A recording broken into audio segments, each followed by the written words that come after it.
ಅವರು ಆ ನೊಂದ ಜಾತಿಗಳ ಬಗ್ಗೆ, ಆ ನೊಂದವರ ಬಗ್ಗೆ ಹಾಗೂ ನೊಂದ ಜಾತಿಯವರ ಬಗ್ಗೆ ಸಹಜವಾದ ಸಾಮಾಜಿಕ ಕಳಕಳಿ ಮನೋಭಾವ ಇತ್ತು. ಅವ್ರಿಗೂ ಏನಾದರೂ ಒಂದು ಆಸರೆ ಕೊಡಬೇಕು. ಅವ್ರನ್ನ ಜಾತಿ ಮತ್ತು ಧರ್ಮದ ವಾದದಲ್ಲಿ ಕಟ್ಟ ಕಡೆಯಾಗಿ ಕಾಣ್ತಿದ್ದಾರೆ. ಅವರು ಏಳಿಗೆಯನ್ನೇ ಕಾಣ್ತಾ ಇಲ್ಲ. ಹಾಗಾಗಿ ಅವ್ರಿಗೆ ಏನಾದರೂ ಒಂದು ಆಸರೆ ಕೊಡಬೇಕು. ಅವರು ತಿನ್ನುವ ಆರ ತುತ್ತಿಗೂ ಪರದಾಡ್ತಿದ್ದಾರೆ ಈ ಜಾತಿ ಧರ್ಮಗಳಿಂದ. ಬೇರೆ ಉನ್ನತ ಕೆಲಸ ಮಾಡಲು ಹೋದರೆ ಬಿಡುವುದಿಲ್ಲ, ಅವರು ಬಹಿಷ್ಕಾರ ಆಗ್ತಾರೆ. ಕೆರೆ ನೀರನ್ನು ದಾಹ ಎಂದು ಕೆರೆ ನೀರನ್ನು ಬಳಸಲು ಹೋದರೂ ಕೂಡ ಅವ್ರ ಮೇಲೆ ಅಟ್ಟಹಾಸವನ್ನು ಉನ್ನತ ಜಾತಿ ವರ್ಗದವರು ತೋರ್ತಿದ್ರು. ದೇವಸ್ಥಾನಕ್ಕೆ ಬಂದು ಒಂದು ಮಂತ್ರಬೋಧನೆಯನ್ನು ಕಲಿತರು ಕೂಡ ಅವ್ರ ಮೇಲೆ ಅಟ್ಟಹಾಸವನ್ನು ಉನ್ನತ ಜಾತಿಯವರು ತೋರ್ತಿದ್ರು. ಅದರಿಂದ ಇವರಿಗೆ ಈ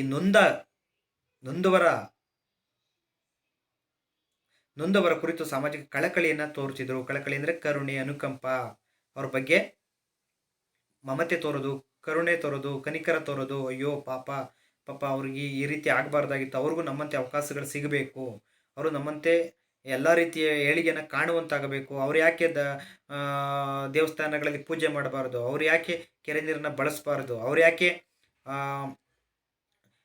ಯಾಕೆ ಓದಬಾರ್ದು, ಅವ್ರು ಯಾಕೆ ರಾಜ್ಯ ಆಳಬಾರದು, ಅವ್ರು ಯಾಕೆ ಬೇರೆ ಕೆಲಸ ಮಾಡಬಾರದು, ಅವರು ನಮ್ಮಂತೆ ಮನುಷ್ಯರಲ್ಲವೇ? ಹಾಗಾಗಿ ಅವರಿಗೆ ಸ್ವಾತಂತ್ರ್ಯ ಕೊಡಬೇಕು, ಸಮಾನತೆ ಕೊಡಬೇಕು, ಅವ್ರಿಗೂ ನ್ಯಾಯ ದೊರಕಿಸಿಕೊಡಬೇಕು ಎಂಬುದಕ್ಕೆ ಸದಾ ಸ್ವಾಮಿ ವಿವೇಕಾನಂದರು ಚಿಂತಿಸುತ್ತಿದ್ದರು. ಅದರಿಂದ ಆ ನೊಂದ ಜಾತಿಗಳ ಬಗ್ಗೆ, ಅಂದರೆ ದಲಿತ ಜಾತಿಗಳ ಬಗ್ಗೆ ಹಾಗೂ ಹಿಂದುಳಿದ ಜಾತಿಗಳ ಬಗ್ಗೆ ಅವರಿಗೆ ಸಹಜವಾಗಿ ಸಾಮಾಜಿಕ ಕಳಕಳಿ ಇತ್ತು. ಯಾಕೆಂದರೆ ಹಿಂದಿನ ಕಾಲದಲ್ಲಿ ನೊಂದವರು ದಲಿತ ಜಾತಿಗಳು ಹಾಗೂ ಹಿಂದುಳಿದವರು. ಅದರಿಂದ ಅವರ ಕುರಿತು ಅವರಿಗೆ ಸಾಮಾಜಿಕ ಕಳಕಳಿ ಇತ್ತು. ಹೀಗಾಗಿ ಅವರು ಸಂಶಯಕ್ಕೆ ಎಡೆಯಿಲ್ಲದಂತೆ ಜಾತಿ ಮತ್ತು ವರ್ಗ ವ್ಯವಸ್ಥೆಯನ್ನು ವಿರೋಧಿಸುತ್ತಿದ್ದರು. ಕೇಳ್ತಾರೆ ಸ್ವಾಮಿ ವಿವೇಕಾನಂದರು ಯಾವ ವ್ಯವಸ್ಥೆಯನ್ನು ವಿರೋಧಿಸುತ್ತಿದ್ದರು ಅಂತ. ಸ್ವಾಮಿ ವಿವೇಕಾನಂದರು ಜಾತಿ ಮತ್ತು ವರ್ಗ ವ್ಯವಸ್ಥೆಯನ್ನು ವಿರೋಧಿಸುತ್ತಿದ್ದರು. ಏನು ಜಾತಿ ಎಂದು ಮಾಡಿಕೊಂಡಿದ್ದಾರೆ, ಒಂದು ವರ್ಗ, ಒಂದು ಗುಂಪು, ಒಂದು ಪಡೆ ಅಂತ ಮಾಡಿಕೊಂಡಿದ್ದಾರೆ, ಅದನ್ನು ವಿರೋಧಿಸುತ್ತಿದ್ದರು. ಬ್ರಾಹ್ಮಣ, ಕ್ಷತ್ರಿಯ, ವೈಶ್ಯ, ಶೂದ್ರ ಎಂಬುದಾಗಿ ಅನೇಕ ವರ್ಗಗಳಿದ್ದವು, ಅನೇಕ ಜಾತಿ ಪದ್ಧತಿಗಳಿದ್ದವು. ಅವರನ್ನು ಅನೇಕ ಕಟ್ಟುಪಾಡು ನಿಯಮಗಳಲ್ಲಿ ಬಂಧಿಸಲಾಗಿತ್ತು. ಅವರು ಇಷ್ಟೇ ಕೆಲಸ ಮಾಡಬೇಕು, ಅದನ್ನು ಬಿಟ್ಟು ಬೇರೆ ಮಾಡಬಾರದು ಎಂಬುದಾಗಿ ಅವ್ರನ್ನ ಈ ಜಾತಿ ಮತ್ತು ಧರ್ಮದ ಕಬಂಧ ಬಾಹುವಿನಲ್ಲಿ ಕಟ್ಟಲಾಗಿತ್ತು. ಅದರಿಂದ ಅವರು ಅನೇಕ ಸಮಾನತೆಯ ಆಶಯಗಳಿಂದ, ಸ್ವಾತಂತ್ರ್ಯತೆಯ ಆಶಯಗಳಿಂದ ವಂಚಿತರಾಗಿ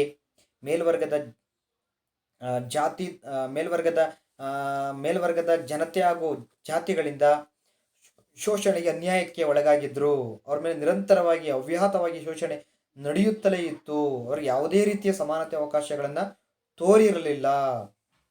ಆದ್ರಿಂದ ಅವರು ಈ ಜಾತಿ ಮತ್ತು ವರ್ಗ ವ್ಯವಸ್ಥೆಯನ್ನು ವಿರೋಧಿಸುತ್ತಿದ್ದರು.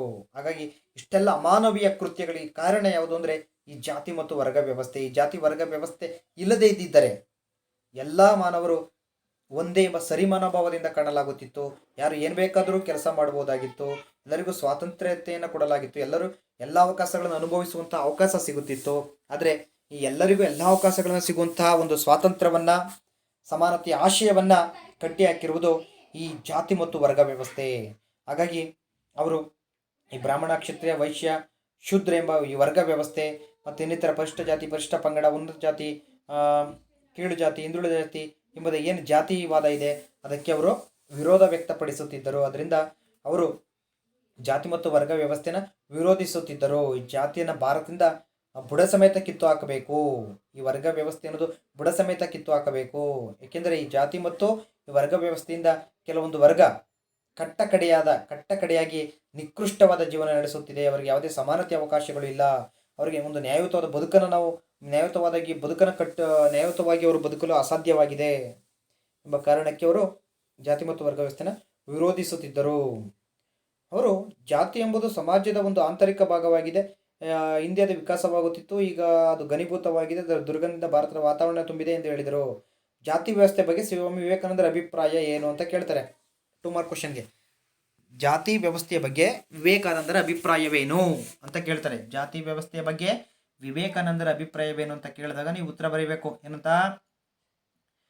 ಸ್ವಾಮಿ ವಿವೇಕಾನಂದರು ಸಂಶಯಕ್ಕೆ ಎಡೆಯಿಲ್ಲದ ರೀತಿಯಲ್ಲಿ ಜಾತಿ ಮತ್ತು ವರ್ಗ ವ್ಯವಸ್ಥೆಯನ್ನು ವಿರೋಧಿಸುತ್ತಿದ್ದರು. ಜಾತಿ ಎಂಬುದು ಸಮಾಜದ ಒಂದು ಆಂತರಿಕ ಭಾಗವಾಗಿದೆ. ಹಿಂದೆ ಅದು ವಿಕಾಸವಾಗುತ್ತಿತ್ತು, ಈಗ ಅದು ಘನೀಭೂತವಾಗಿದೆ. ಅದರ ದುರ್ಗಂಧದಿಂದ ಭಾರತದ ವಾತಾವರಣವೆಲ್ಲ ತುಂಬಿದೆ ಎಂಬುದೇ ಜಾತಿ ಕುರಿತು ಸ್ವಾಮಿ ವಿವೇಕಾನಂದರ ಅಭಿಪ್ರಾಯಗಳಾಗಿದ್ದವು. ಅವರು ಜಾತಿ ಕುರಿತು ಒಂದು ಹೇಳಿಕೆಯನ್ನು ಕೊಡ್ತಾರೆ. ಜಾತಿ ವ್ಯವಸ್ಥೆ ಏನಾಗಿದೆ ಅಂತ. ಜಾತಿ ಎಂಬುದು ಸಮಾಜದ ಒಂದು ಆಂತರಿಕ ಭಾಗ. ಅಂದರೆ ಸಮಾಜದಲ್ಲಿರುವಂಥ ಜನರು ನಿರ್ಮಾಣ ಮಾಡಿಕೊಂಡಿದೆ. ಜಾತಿ ಎಂಬುದು ಸಮಾಜದಲ್ಲಿರುವಂಥ ಮಾನವರಿಗೆ ಸಂಬಂಧಪಟ್ಟಿದ್ದು ಆಂತರಿಕ ಭಾಗವಾಗಿದೆ. ಹಿಂದೆ ಅದು ವಿಕಾಸವಾಗುತ್ತಿತ್ತು. ಬಹಳ ಹಿಂದೆ ಜಾತಿಯನ್ನು ವಿಕಾಸ ಮಾಡ್ತಿದ್ರು. ಜಾತಿ ಒಳಗೆ ಜಾತಿ, ಅದ್ರ ಜಾತಿಯಲ್ಲಿ ಮತ್ತೊಂದು ಜಾತಿ, ಮಗದೊಂದು ಜಾತಿ. ಬ್ರಾಹ್ಮಣ ವೈಶ್ಯ ಮಾನವರಲ್ಲಿ ಬ್ರಾಹ್ಮಣ ಕ್ಷತ್ರಿಯ ವೈಶ್ಯ ಶೂದ್ರ ಅಂತ ಒಂದು ವರ್ಗ ವ್ಯವಸ್ಥೆ ಮಾಡಿದ್ರು. ತಿರ್ಗಾ ಮತ್ತೆ ಅದರಲ್ಲಿ ಒಳಪಂಗಡಗಳು, ಒಳಜಾತಿಗಳು ಮಾಡಿ ಮೇಲು ಕೀಳು ಎಂಬುದಾಗಿ ಸೃಷ್ಟಿಸಿಬಿಟ್ರು. ಅದರಿಂದ ಹಿಂದೆ ಅದು ವಿಕಾಸವಾಗುತ್ತಿತ್ತು. ವಿಕಾಸ ಅಂದರೆ ಬೆಳವಣಿಗೆ. ಹಾಗೆ ಹಿಂದೆ ಎಂಬುದು ಜಾತಿ ಒಂದು ಜಾತಿಯಾಗಿದ್ದು 100 ಜಾತಿಯಾಗಿ 100 ಜಾತಿಯಾಗಿದ್ದು 1000 ಜಾತಿಯಾಗಿ 1000 ಜಾತಿಯಾಗಿದ್ದು ಲಕ್ಷ ಜಾತಿಯಾಗಿ ಅದು ಕವಲೊಡೆಯುತ್ತಿತ್ತು. ಅದರಿಂದ ಹಿಂದೆ ಆ ಜಾತಿ ಅನ್ನೋದು ವಿಕಾಸವಾಗುತ್ತಿತ್ತು. ವಿಕಾಸ ಅಂದರೆ ಬೆಳವಣಿಗೆ ಕಾಣುತ್ತಿತ್ತು. 1 2 ಆಗುತ್ತಿತ್ತು, 2 4 ಆಗುತ್ತಿತ್ತು. ಹೀಗೆ ಹಿಂದೆ ಆ ಜಾತಿ ಅನ್ನೋದು ವಿಕಾಸವಾಗುತ್ತಿತ್ತು. ಈಗ ಅದು ಘನೀಭೂತವಾಗಿದೆ. ಅಂದರೆ ದೊಡ್ಡದಾಗಿ ಪೆಂಡಭೂತದ ರೀತಿ ಕೂತಿದೆ. ಎಷ್ಟು ಒಡೆದರೂ ಕೂಡ ಅದು ಜಗ್ಗಲ್ಲ. ಆ ರೀತಿ ಅದು ಘನೀಭೂತವಾಗಿದೆ. ಗನಿ ಅಂದರೆ ಗಟ್ಟಿ. ಆ ಜಾತಿ ಎಂಬುದನ್ನು ಸಮಾಜದ ಜನರ ಮನಸ್ಸಿಂದ ಕಿತ್ತೊಗೆಯಬೇಕು ಅಂತ ಎಷ್ಟೇ ಪ್ರಯತ್ನ ಮಾಡಿದರೂ ಕೂಡ ಅದನ್ನು ಕಿತ್ತೊಗೆಯಲು ಅಸಾಧ್ಯವಾಗಿದೆ. ರಾಜಾರಾಮ್ ಮೋಹನ್ ರಾಯ್ ಬಂದರು, ಜ್ಯೋತಿ ಬಾಪುಲೆ ಬಂದರು, ದಯಾನಂದ ಸರಸ್ವತಿ ಬಂದರು, ವಿವೇಕಾನಂದರು ಬಂದರು, ಗಾಂಧೀಜಿಯವರು ಬಂದರು. ಈ ಜಾತಿ ವ್ಯವಸ್ಥೆಯನ್ನು ಹೇಗಾದರೂ ಮಾಡಿ ಬುಡ ಸಮೇತ ಸಮಾಜದಿಂದ ಕಿತ್ತೊಗೆಯಬೇಕು, ಜನರ ಮನೋಭಾವನೆ ತೆಗೆದು ಹಾಕಬೇಕು ಅಂತ ಎಷ್ಟೋ ಜನ ಶ್ರಮಿಸಿದ್ರು, ಹೋರಾಟ ಮಾಡಿದ್ರು, ಚಳವಳಿ ಆರಂಭಿಸಿದ್ರು. ಆದರೆ ಈ ಜಾತಿ ಎಂಬುದನ್ನು ಜನರ ಮನಸ್ಸಿಂದ ಕಿತ್ತೊಗೆಯುವುದಕ್ಕೆ ಅಸಾಧ್ಯವಾಗಿದೆ. ಅದರಿಂದ ಈಗ ಅದು ನಾವೆಷ್ಟೇ ಅದರ ಬಗ್ಗೆ ಮಾತನಾಡಿದರೂ ಕೂಡ ಬಗ್ಗದೆ ಅದು ಕೂತು ಬಿಟ್ಟಿದೆ. ಜನರು ವಿವಾಹ ಕಾರ್ಯದಲ್ಲೇ ಆಗಿರ್ಬೋದು, ಮತ್ತೊಂದು ಕಾರ್ಯದಲ್ಲಿ ಆಗಿರ್ಬೋದು, ಜಾತಿ ನೋಡ್ತಾರೆ, ತಮ್ಮ ಜಾತಿಯವರನ್ನೇ ವಿವಾಹ ಮಾಡಿಕೊಳ್ತಾರೆ. ಸಭೆ ಸಮಾರಂಭ ಕರಿಬೇಕಾದ್ರೂ ತಮ್ಮ ಜಾತಿಯವರಿಗೆ ಮೊದಲ ಆದ್ಯತೆ ಕೊಡ್ತಾರೆ, ಉಳಿದ ಜಾತಿಯವರನ್ನ ಕರೆಯುವುದಿಲ್ಲ. ಹಾಗಾಗಿ ಊರಿನ ಹಬ್ಬ ಕಾರ್ಯಕ್ರಮಗಳಿಗೆ ಆಗಿರ್ಬೋದು ಬೇರೆ ಜಾತಿಯವರನ್ನ ಕರೆಯುವುದಿಲ್ಲ, ಕನಿಷ್ಠ ಜಾತಿಗಳನ್ನು ಅವರನ್ನು ಮುಟ್ಟಿಸಿಕೊಳ್ಳುವುದಿಲ್ಲ. ಹಾಗಾಗಿ ಜನರ ಮನಸ್ಸಿನಲ್ಲಿ ಘನೀಭೂತವಾಗಿದೆ. ಭೂತ ಅಂದರೆ ತೊಂದರೆ ಕೊಡುತ್ತೆ, ಭೂತ ಅಂದರೆ ದೆವ್ವ ಅಂದರೆ ತೊಂದರೆ ಕೊಡುತ್ತೆ. ಹಾಗಾದರೆ ಈ ಜಾತಿ ಎಂಬುದು ಒಂದು ಘನೀಭೂತವಾಗಿದೆ. ಅಂದರೆ ಕೆಲವೊಂದು ವರ್ಗಕ್ಕೆ, ಕೆಲವೊಂದು ಪಂಗಡಕ್ಕೆ, ಜನಾಂಗಕ್ಕೆ ಈ ಜಾತಿ ಎಂಬುದು ಭೂತವಾಗಿದೆ, ಹಿಂಸೆ ಕೊಡುವಂಥ ಅಂಶವಾಗಿದೆ. ಅದರ ದುರ್ಗಂಧದಿಂದ ಭಾರತದ ವಾತಾವರಣವೆಲ್ಲ ತುಂಬಿದೆ. ಹಾಗಾಗಿ ಈ ಜಾತಿ ಎಂಬುದು ಇಡೀ ಭಾರತದಾದ್ಯಂತ ತುಂಬಿ ಜನರಲ್ಲಿ ಮೇಲು ಕೀಳು ಎಂಬುದನ್ನು ಸೃಷ್ಟಿ ಮಾಡಿದೆ. ಆ ಮುಖಾಂತರ ಅಸಮಾನತೆಯನ್ನು ತಾಂಡವವಾಡುವಂತೆ ಮಾಡಿದೆ. ಅದರಿಂದ ಜಾತಿ ವ್ಯವಸ್ಥೆಯ ಕ್ರೌರ್ಯಕ್ಕೆ ಶೂದ್ರರು, ಅಸ್ಪೃಶ್ಯರು ಸ್ವಾತಂತ್ರ್ಯರಾಗಿ ಗುಲಾಮತನ ಅನುಭವಿಸುತ್ತಿದ್ದಾರೆ ಅಂತ ಅವರು ಹೇಳ್ತಿದ್ರು. ಅದರಿಂದ ಜಾತಿ ವ್ಯವಸ್ಥೆ ಕುರಿತು ಸ್ವಾಮಿ ವಿವೇಕಾನಂದರ ಅಭಿಪ್ರಾಯ ಕೇಳಿದಾಗ ಏನಂತ ಬರೀಬೇಕು? ಸ್ವಾಮಿ ವಿವೇಕಾನಂದರು ಸಂಶಯಕ್ಕೆ ಎಡೆಯಿಲ್ಲದ ರೀತಿಯಲ್ಲಿ ಜಾತಿ ಮತ್ತು ವರ್ಗ ವ್ಯವಸ್ಥೆಯನ್ನು ವಿರೋಧಿಸುತ್ತಿದ್ದರು. ಅವರ ಪ್ರಕಾರ ಜಾತಿ ಎಂಬುದು ಸಮಾಜದ ಒಂದು ಆಂತರಿಕ ಭಾಗವಾಗಿದೆ. ಹಿಂದೆ ಅದು ವಿಕಾಸವಾಗುತ್ತಿತ್ತು, ಈಗ ಅದು ಘನೀಭೂತವಾಗಿದೆ. ಅದರ ದುರ್ಗಂಧದಿಂದ ಭಾರತದ ವಾತಾವರಣವೆಲ್ಲ ತುಂಬಿದೆ. ಶೂದ್ರರು, ಅಸ್ಪೃಶ್ಯರು ಈ ಜಾತಿವಾದದ ಕ್ರೌರ್ಯಕ್ಕೆ ತುತ್ತಾಗಿದ್ದಾರೆ ಎನ್ನುವುದೇ ಜಾತಿ ವ್ಯವಸ್ಥೆ ಕುರಿತು ಸ್ವಾಮಿ ವಿವೇಕಾನಂದರ ಅಭಿಪ್ರಾಯ. ಜಾತಿ ವ್ಯವಸ್ಥೆ ಕುರಿತು ಸ್ವಾಮಿ ವಿವೇಕಾನಂದರ ಅಭಿಪ್ರಾಯ ಏನು? ಸ್ವಾಮಿ ವಿವೇಕಾನಂದರು ಸಂಶಯಕ್ಕೆ ಎಡೆಯಿಲ್ಲದ ರೀತಿಯಲ್ಲಿ ಜಾತಿ ಮತ್ತು ವರ್ಗ ವ್ಯವಸ್ಥೆಯನ್ನು ವಿರೋಧಿಸುತ್ತಿದ್ದರು. ಅವರ ಪ್ರಕಾರ ಜಾತಿ ಎಂಬುದು ಸಮಾಜದ ಒಂದು ಆಂತರಿಕ ಭಾಗವಾಗಿದೆ. ಹಿಂದೆ ಅದು ವಿಕಾಸವಾಗುತ್ತಿತ್ತು, ಈಗ ಅದು ಘನೀಭೂತವಾಗಿದೆ. ಅದರ ದುರ್ಗಂಧದಿಂದ ಭಾರತದ ವಾತಾವರಣವೆಲ್ಲ ತುಂಬಿದೆ. ಈ ಜಾತಿ ವ್ಯವಸ್ಥೆ ಕ್ರೌರ್ಯಕ್ಕೆ ಅಸ್ಪೃಶ್ಯರು ಮತ್ತು ಶೂದ್ರರು ತುತ್ತಾಗಿದ್ದಾರೆ ಎಂಬುದು ಅವರ ಅನಿಸಿಕೆಯಾಗಿತ್ತು. ಇದೇ ಜಾತಿ ಕುರಿತ ಅವರ ಅನಿಸಿಕೆಯಾಗಿದೆ, ಅಭಿಪ್ರಾಯಗಳಾಗಿವೆ. ನೆಕ್ಸ್ಟ್ ಶೂದ್ರ ಹಾಗೂ ಶೂದ್ರತ್ವದ ಕುರಿತು ಸ್ವಾಮಿ ವಿವೇಕಾನಂದರ ಅಭಿಪ್ರಾಯ. ಶೂದ್ರ ಹಾಗೂ ಶೂದ್ರತ್ವದ ಕುರಿತು ಸ್ವಾಮಿ ವಿವೇಕಾನಂದರ ಅಭಿಪ್ರಾಯ ಮುಂದೆ ಇದೆ. ಶೂದ್ರರು ಅಂದ್ರೇನು?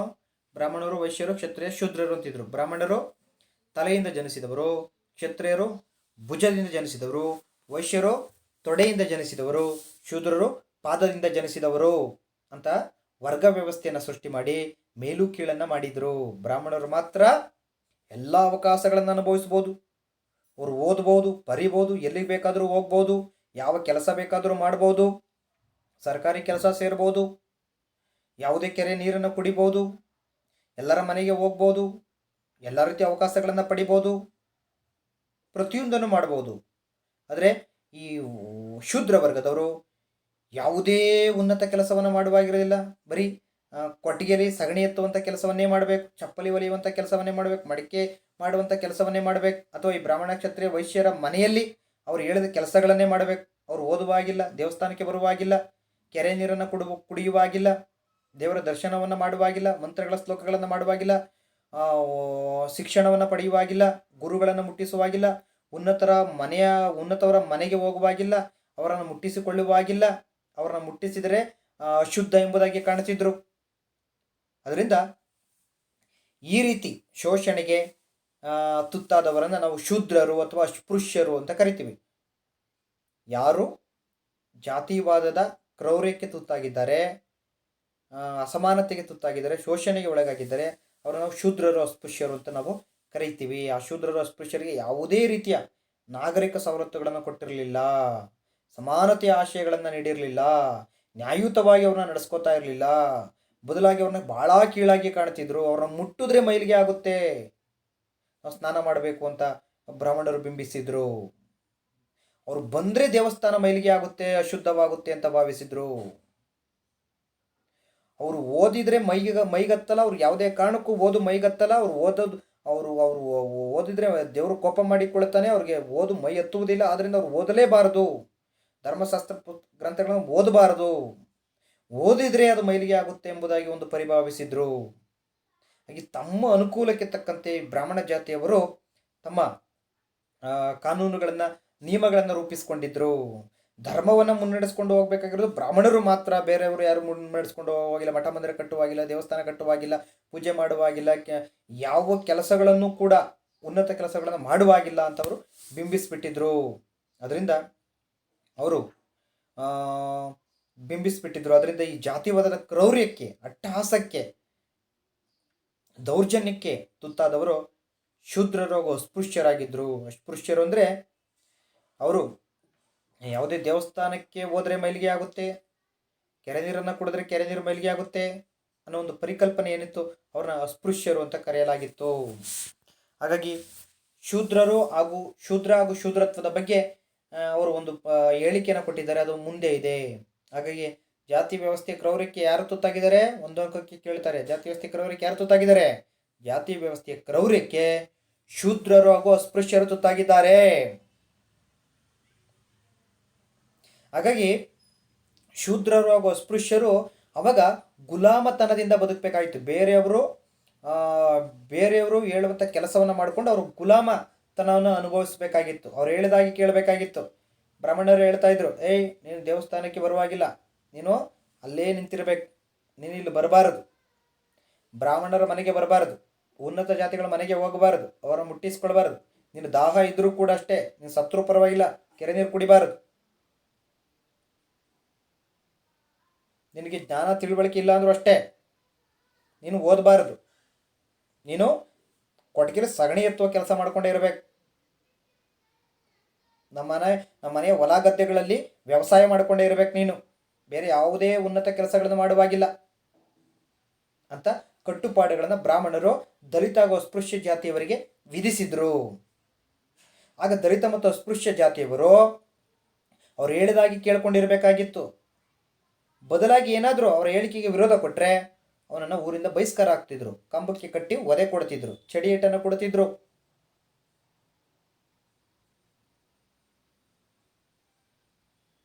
ಅದರಿಂದ ಆಗ ಎಷ್ಟು ಅಸಮಾನತೆ ಇತ್ತು ಮನುಕಾಲದಲ್ಲಿ ಅಂದರೆ, ಈ ಶೂದ್ರರು ಅಸ್ಪೃಶ್ಯರು ಈ ಬ್ರಾಹ್ಮಣರ ವಾಸ ಮಾಡುವಂಥ ಅಗ್ರಹಾರ ಜಾಗದಲ್ಲಿ ನಡೆದುಕೊಂಡು ಹೋಗ್ಬೇಕಾದ್ರೆ ಅವರು ಹಿಂದೆ ಪರಕೆ ಕಟ್ಕೊಂಡು ಹೋಗ್ಬೇಕಾಗಿತ್ತು. ಯಾಕೆಂದರೆ ಆ ಶೂದ್ರ ತುಳಿದ ಧೂಳನ್ನು ಬ್ರಾಹ್ಮಣರು ತುಳಿಯವಾಗಿಲ್ಲ, ತುಳಿದರೆ ಮೈಲಿಗೆ ಆಗುತ್ತೆ ಅನ್ನೋ ಒಂದು ಪರಿಭಾವದಲ್ಲಿ ಬ್ರಾಹ್ಮಣರಿದ್ದರು. ಆ ಶೂದ್ರ ಮತ್ತು ಅಸ್ಪೃಶ್ಯ ಜಾತಿಯವರು ಉಗುಳಿದ ಉಗುಲನ್ನು ತುಳಿದರೆ ಮೈಲಿಗೆ ಆಗುತ್ತೆ ಅಂತ ನಂಬಿದ್ರು. ಧರ್ಮಗ್ರಂಥಗಳನ್ನು ಓದಿದ್ರೆ ಅದಕ್ಕೆ ಮೈಲಿಗೆ ಆಗುತ್ತೆ ಅಂತ ನಂಬಿದ್ರು. ಅದರಿಂದ ಶೂದ್ರ ಬ್ರಾಹ್ಮಣರ ಜಾಗದಲ್ಲಿ, ಬ್ರಾಹ್ಮಣರು ವಾಸ ಮಾಡುವಂತಹ ರಸ್ತೆಗಳಲ್ಲಿ ನಡೆದುಕೊಂಡು ಹೋಗಬೇಕಾದ್ರೆ ಅವನು ಹಿಂದೆ ಪರಕೆ ಕಟ್ಕೊಂಡು ಹೋಗ್ಬೇಕಾಗಿತ್ತು. ಯಾಕೆಂದರೆ ಅವನು ತುಳಿದ ಪಾದ ಏನಿದೆ, ಅವನು ತುಳಿದ ಪಾದದ ಹೆಜ್ಜೆ ಗುರುತುಗಳಿವೆ, ಅದು ಅಳಿಸಿ ಹೋಗೋಕ್ಕೆ. ಮತ್ತು ಅವನು ಕತ್ತಿಗೆ ಒಂದು ಗಂಟೆ ಕಟ್ಕೊಂಡು ಅಥವಾ ಒಂದು ತಟ್ಟೆ ಕಟ್ಕೊಂಡು ಅದನ್ನು ಬಾರಿಸುತ್ತಾ ಹೋಗ್ಬೇಕಾಗಿತ್ತು. ಯಾಕೆಂದರೆ ಅವನನ್ನು ನೋಡಿದ್ರೆ ಮೈಲಿಗೆ ಆಗುತ್ತೆ ಅನ್ನೋ ಒಂದು ಕಲ್ಪನೆ ಬ್ರಾಹ್ಮಣರಲ್ಲಿತ್ತು. ಅದರಿಂದ ಅವನು ಬ್ರಾಹ್ಮಣರ ರಸ್ತೆಯಲ್ಲಿ ಹೋಗಬೇಕಾದ್ರೆ ಅವನು ತನ್ನ ಕೊರಳಿಗೆ ನೇತು ಹಾಕಿಕೊಂಡಿದ್ದ ತಟ್ಟೆನ ಒಂದು ಸಣ್ಣ ಕೋಲಿನಿಂದ ಒಡೆದು ಶಬ್ದ ಮಾಡುತ್ತಾ ಹೋಗಬೇಕಾಗಿತ್ತು. ಆಗ ಓ ಇಲ್ಲೊಬ್ಬ ಶೂದ್ರ ಬರ್ತಿದ್ದಾನೆ, ನಾವು ಈಗ ಬಾಗಿಲು ಕದವನ್ನು ಹಾಕಿಕೊಳ್ಳೋಣ, ಅವನು ನೋಡುವುದು ಬೇಡ, ನೋಡಿದರೆ ಮೈಲಿಗೆ ಆಗುತ್ತೆ ಅನ್ನೋ ಪರಿಭಾವ ಇತ್ತು. ಆದ್ದರಿಂದ ಅವನೆಲ್ಲೇ ಹೋದರೂ ಆ ತಟ್ಟೆಯನ್ನು ಕೊರಳಿಗೆ ನೇತು ಹಾಕ್ಕೊಂಡು ಶಬ್ದ ಮಾಡ್ಕೊಂಡು ಹೋಗ್ಬೇಕಾಗಿತ್ತು. ಆಗ ಬಾಗಿಲು ಮುಚ್ಕೋತಿದ್ರು. ಆಮೇಲೆ ಅವನು ಕೊರಳಿಗೆ ಒಂದು ಕುಡಿಕೆ ಕೂಡ ಕಟ್ಕೋಬೇಕಾಗಿತ್ತು. ಅವನು ಉಗಿಬೇಕು ಅಂತ ಅನ್ಸಿದ್ರೆ ಕುಡಿಕೆ ಉಗಿಬೇಕು, ನೆಲಕ್ಕೆ ಉಗಿಯುವಾಗಿಲ್ಲ. ಅದನ್ನು ತುಳಿದ್ಬಿಟ್ರೆ ಬ್ರಾಹ್ಮಣರಿಗೆ ಮೈಲಿಗೆ ಆಗುತ್ತೆ. ದೇವಸ್ಥಾನದಲ್ಲಿ ಬರುವಂಥ ಮಂತ್ರ ಶ್ಲೋಕಗಳನ್ನು ಅವನೇನಾದ್ರು ಕದ್ದು ಕೇಳಿಸ್ಕೊಬಿಟ್ರೆ ಕಿವಿಗೆ ಶೀಸ ಕಾಯಿಸಿ ಊದು ಬಿಡ್ತಿದ್ರು. ಕೆರೆ ನೀರನ್ನು ಕುಡಿದು ಬಿಟ್ರೆ ಊರಿಂದ ಬಹಿಷ್ಕಾರ ಹಾಕ್ಬಿಡ್ತಿದ್ರು, ಕಂಬ ಕಟ್ಟು ಒದೆ ಕೊಡ್ತಿದ್ರು. ಅವ್ನು ನೀರಲ್ಲಿ ಮುಳುಗ್ತಿದ್ರೆ ಯಾರಾದರೂ ರಕ್ಷಣೆ ಮಾಡಿಬಿಟ್ರೆ ರಕ್ಷಣೆ ಮಾಡಿದವ್ರಿಗೆ ಸಮಾಜಕ್ಕೆ ಬಹಿಷ್ಕಾರ ಆಗ್ತಿದ್ರು. ಅದರಿಂದ ಶೂದ್ರರು ಮತ್ತು ಅಸ್ಪೃಶ್ಯರು ಏನೂ ಶಕ್ತಿ ಇಲ್ಲದೆ ಬಡವನ ಕೋಪ ದವಡೆ ಮೂಲ. ಏನಾದರೂ ಶೂದ್ರರು ಅಸ್ಪೃಶ್ಯರು ಯಾಕೆ ಇಷ್ಟೆಲ್ಲ ನಿಯಮಗಳು ನಮಗೆ, ನೀವು ಯಾಕೆ ಮಾತ್ರ ಅಷ್ಟು ಸುಖವಾದ ಜೀವನ ಅನುಭವಿಸ್ಬೇಕು, ನಿಮಗೆ ಯಾಕೆ ಅಷ್ಟು ಸವಲತ್ತುಗಳು, ನಮಗಿಲ್ಲದ ಸವಲತ್ತುಗಳು ನಿಮಗೆ ಯಾಕೆ, ನಾವು ಮಾತ್ರ ಅನುಭವಿಸುವಾಗಿಲ್ಲ ನೀವು ಮಾತ್ರ ಪಡಿಬೇಕು ಅಂದರೆ ಹೇಗೆ? ನಾವು ಮನುಷ್ಯರಲ್ವೇ? ಮೈಯಲ್ಲಿರುವುದು ರಕ್ತ ಅಲ್ವೇ? ನಾವೆಲ್ಲ ಮನುಷ್ಯರಲ್ವೇ? ಹಾಗೆ ಮನುಷ್ಯರಿಗೆ ಒಂದೇ ಜಾತಿ, ಏಕೆ ಇದರಲ್ಲಿ ಮನುಷ್ಯರಲ್ಲಿ ಜಾತಿ ಭೇದ ಭಾವ, ಇಷ್ಟು ಅಸಮಾನತೆ, ಇಷ್ಟು ತಾರತಮ್ಯಗಳು, ಇಷ್ಟು ಕಟ್ಟುಪಾಡುಗಳು, ನಿಯಮಗಳು?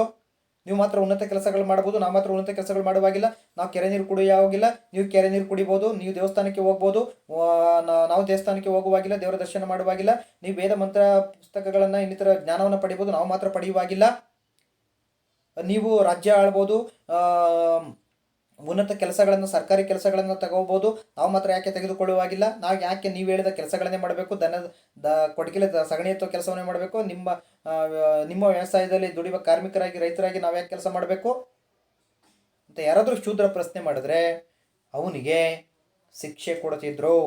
ಪಂಚಾಯಿತಿ ಮಾಡಿ ಆ ಉನ್ನತ ಧರ್ಮದವರು ಒಂದು ತೀರ್ಮಾನ ಮಾಡಿ ರಾಜರ ಬೆಂಬಲ ಪಡ್ಕೊಂಡಿದ್ರು. ರಾಜನ ಬೆಂಬಲ ಕೂಡ ಇದಕ್ಕಿತ್ತು. ಎಲ್ಲ ಮಾಡಿಕೊಂಡು ಈ ರೀತಿ ಪ್ರಶ್ನೆ ಮಾಡಿದ್ರೆ ಅವನಿಗೆ ಶಿಕ್ಷೆ ಕೊಡ್ತಿದ್ರು. ಆಗ ಎದುರಿ ಅವರು ವಿಧಿಸಿದ, ಬ್ರಾಹ್ಮಣರು ವಿಧಿಸಿದ, ಉನ್ನತ ಜಾತಿಯವರು ವಿಧಿಸಿದ ಕಟ್ಟುಪಾಡುಗಳನ್ನು ಅನುಸರಿಸ್ತಾ ಇದ್ರು. ಅದರಿಂದ ಈ ಜಾತಿ ವ್ಯವಸ್ಥೆ ಕ್ರೌರ್ಯಕ್ಕೆ ತುತ್ತಾದ ಶೂದ್ರರು ಅಸ್ಪೃಶ್ಯರು ಗುಲಾಮತನ ಏನು ಅನುಭವಿಸುತ್ತಿದ್ದಾರೆ ಅದನ್ನು ಟೀಕೆ ಮಾಡ್ತಿದ್ರು. ನೀವ್ಯಾಕೆ ಗುಲಾಮತನ ಅನುಭವಿಸ್ಬೇಕು? ಅವ್ರು ಹೇಳಿದಾಗ ನೀವ್ಯಾಕೆ ಕೇಳಬೇಕು? ಯಾಕೆ ಕೇಳ್ತೀರಾ? ನಿಮ್ಮಲ್ಲಿ ಧೈರ್ಯ ಇಲ್ವಾ? ಸಾಹಸ ಇಲ್ವಾ? ಪುಟಿದೇಳಿ ಸಂಘಟನೆ ಮಾಡಿಕೊಳ್ಳಿ, ಹೋರಾಡಿ, ಸಮಾನತೆಗಾಗಿ ಸ್ವಾತಂತ್ರ್ಯತೆಗಾಗಿ ಹೋರಾಡಿ, ಕೆಚ್ಚದೆ ರೂಪವನ್ನು ತೋರಿ. ಯಾಕೆ ನೀವು ಅವ್ರು ಹೇಳಿದಾಗ ಕೇಳಬೇಕು? ಯಾಕೆ ಶೋಷಣೆಗೊಳಗಾಗಬೇಕು? ನೀವು ಸಮಾನತೆ ಅವಕಾಶಗಳಿಂದ ಯಾಕೆ ನೀವು ವಂಚಿತರಾಗಬೇಕು? ನೀವು ಮುಂದೆ ಬನ್ನಿ, ನೀವು ಹೋರಾಟ ಮಾಡಿ, ನಿಮ್ಮದೊಂದು ಸಂಘಟನೆ ತಡ್ಕೊಳ್ಳಿ. ವಿರೋಧ ಮಾಡೋಕ್ಕೆ ಬಂದರೆ ಅದನ್ನು ನೀವು ಕೂಡ ವಿರೋಧ ಮಾಡಿ, ನಿಮ್ಮ ಹಕ್ಕುಗಳನ್ನು ನೀವು ಪಡೆದುಕೊಳ್ಳಿ. ಕೆರೆ ನೀರಿಗೆ ದಾಹ ಎಂದು ಕೆರೆ ನೀರಿಗೆ ಇಳಿದರೆ ಶಿಕ್ಷೆ ಕೊಡ್ತಾರೆ. ನೀವೆಲ್ಲ ಸಂಘಟಿತರಾದರೆ, ನೀವೆಲ್ಲ ಒಂದಾಗಿದ್ದರೆ, ನೀವೆಲ್ಲ ಹೋಗಿ ಕೆರೆಗೆ ನೀರು ಕುಡಿದ್ರೆ ಅದು ಹೇಗೆ ಸಾಧ್ಯ?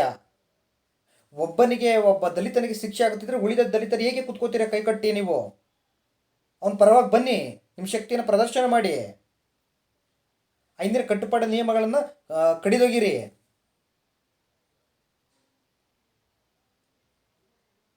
ಹಾಗಾಗಿ ಈ ಶೂದ್ರರು ಮತ್ತು ಅಸ್ಪೃಶ್ಯರು ಏನು ಮೇಲ್ವರ್ಗದ ಜಾತಿಯವರು ಹೇಳಿದಾಗೆ ಕೇಳುತ್ತಾ ಗುಲಾಮತನ ಅನುಭವಿಸುತ್ತಿದ್ದರೋ ಅದನ್ನು ಟೀಕಿಸುತ್ತಿದ್ದರು ಸ್ವಾಮಿ ವಿವೇಕಾನಂದರು.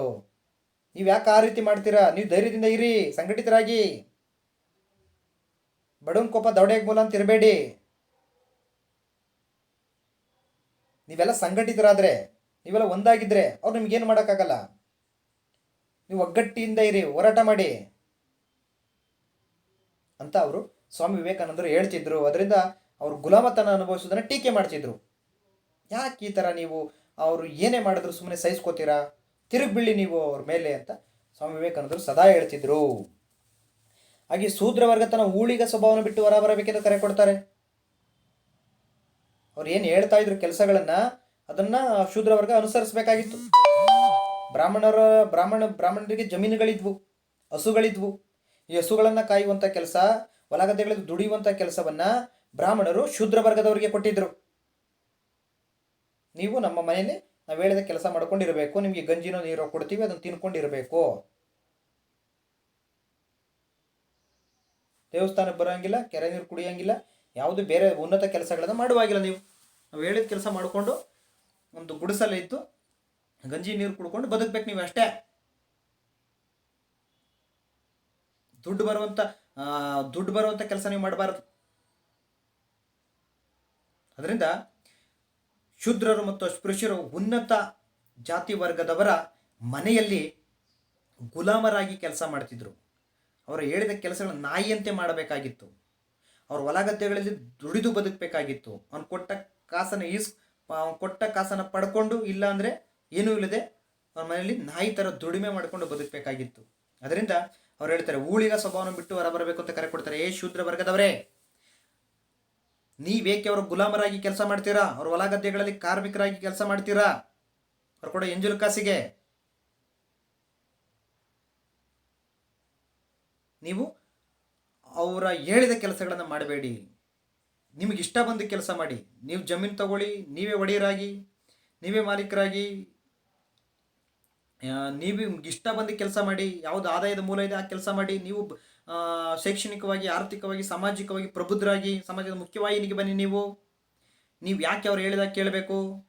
ಅದರಿಂದ ನಿಮ್ಮ ಊಳಿಗ ಸ್ವಭಾವ ಏನಿದೆ, ಇನ್ನೊಬ್ಬರ ಮನೆಯಲ್ಲಿ ಗುಲಾಮರಾಗಿ ಕೆಲಸ ಮಾಡುವಂಥ ಮನೋಭಾವ, ಅವರ ಭೂಮಿಯನ್ನು ಉಳುಮೆ ಮಾಡುವಂಥ ಕೆಲಸ ಮನೋಭಾವ, ಅದನ್ನು ಬಿಟ್ಟು ಹೊರಬನ್ನಿ ಅಂತ ಸ್ವಾಮಿ ವಿವೇಕಾನಂದರು ಕರೆ ಕೊಡ್ತಿದ್ರು. ಸ್ವಾಮಿ ವಿವೇಕಾನಂದರು ಶೂದ್ರರಿಗೆ ಯಾವ ಕರೆ ಕೊಡ್ತಿದ್ರು? ನಿಮ್ಮ ಊಳಿಗ ಸ್ವಭಾವವನ್ನು ಬಿಟ್ಟು ಹೊರಬರಬೇಕೆಂದು ಕರೆ ಕೊಡ್ತಿದ್ರು. ಸ್ವಾಮಿ ವಿವೇಕಾನಂದರು ಶೂದ್ರರಿಗೆ ಯಾವ ಕರೆ ಕೊಡ್ತಿದ್ರು? ನಿಮ್ಮ ಊಳಿಗ ಸ್ವಭಾವ ಬಿಟ್ಟು ಹೊರಬರಬೇಕೆಂದು ಒಂದು ಕರೆ ಕೊಡ್ತಿದ್ರು. ಮತ್ತೆ ಮುಂದೊಮ್ಮೆ ಶೂದ್ರರು ತಮ್ಮ ಶೂದ್ರತ್ವ ಶಕ್ತಿಯಿಂದಲೇ ಮೇಲೇಳುವ ಕಾಲ ಬರುತ್ತೆ ಅಂತ ಭಾವಿಸಿದ್ರು. ಸ್ವಾಮಿ ವಿವೇಕಾನಂದರು ಹೇಳಿದ್ರು, ಏನು ನೀವು ಕಟ್ಟಕಡೆಯಾಗಿ ಇನ್ನೊಬ್ಬರಿಗೆ ಗುಲಾಮರಾಗಿ ಕೆಲಸ ಮಾಡ್ತಾ ಇದ್ದೀರಾ, ಇದು ಹೋಗಿ ನಿಮ್ಮ ಶೂದ್ರತ್ವದ ಶಕ್ತಿಯಿಂದಲೇ ನಿಮಗೆ ಮೇಲೇಳುವ ಕಾಲ ಬರುತ್ತೆ. ನೀವು ಬೆಳೀತೀರಾ ಎಲ್ರಿಗಿಂತ. ನೀವು ಆರ್ಥಿಕವಾಗಿ, ಸಾಮಾಜಿಕವಾಗಿ, ಶೈಕ್ಷಣಿಕವಾಗಿ, ಸಮಾಜ ಎಲ್ಲ ಕ್ಷೇತ್ರಗಳಲ್ಲೂ ಕೂಡ ನೀವು ಇರ್ತೀರಾ. ಮುಂದೆ ನೀವು ಅಭಿವೃದ್ಧಿ ಕಾಣ್ತೀರಾ, ಬೆಳವಣಿಗೆ ಕಾಣ್ತೀರಾ. ನೀವು ಮುಂದೆ ಸಮಾಜದ ಮುಖ್ಯವಾಹಿನಿಗೆ ಬರ್ತೀರಾ. ಶಿಕ್ಷಣ ಕ್ಷೇತ್ರದಲ್ಲಿ, ಆರೋಗ್ಯ ಕ್ಷೇತ್ರದಲ್ಲಿ, ವಿಜ್ಞಾನ ಕ್ಷೇತ್ರದಲ್ಲಿ ನೀವು ಸೇವೆ ಸಲ್ಲಿಸ್ತೀರಾ. ದೊಡ್ಡ ದೊಡ್ಡ ವಿಜ್ಞಾನಿಗಳಾಗ್ತೀರಾ, ವಿದ್ವಾಂಸರಾಗ್ತೀರಾ, ನೀವು ಕವಿಗಳಾಗ್ತೀರಾ, ನೀವು ಉದ್ಯಮಗಾರರಾಗ್ತೀರಾ, ದೊಡ್ಡ ದೊಡ್ಡ ವ್ಯಾಪಾರಿಗಳಾಗ್ತೀರಾ. ನೀವು ಕೂಡ ರಾಜ್ಯ ಆಳ್ಬೋದು, ನಿಮಗೂ ಕೂಡ ರಾಜ್ಯ ಸಿಗುತ್ತೆ, ನೀವು ಕೂಡ ಅಧಿಕಾರವನ್ನು ಅನುಭವಿಸ್ಬೋದು, ಎಲ್ಲ ರೀತಿಯ ಅವಕಾಶಗಳನ್ನು ಪಡಿತೀರಾ. ಸಾರ್ವಜನಿಕ ಸ್ಥಳಗಳಾದ ಹೋಟೆಲ್ಗೆ ಹೋದರೆ ಅವ್ರನ್ನ ಕಡೆಯಾಗಿ ಕಾಣಲಾಗುತ್ತಿತ್ತು. ಶಾಲೆಗೆ ಹೋದ್ರು ಅವ್ರನ್ನ ಮೂಲೆಯಲ್ಲಿ ಕೂರಿಸಿ ಪಾಠ ಮಾಡಲಾಗುತ್ತಿತ್ತು.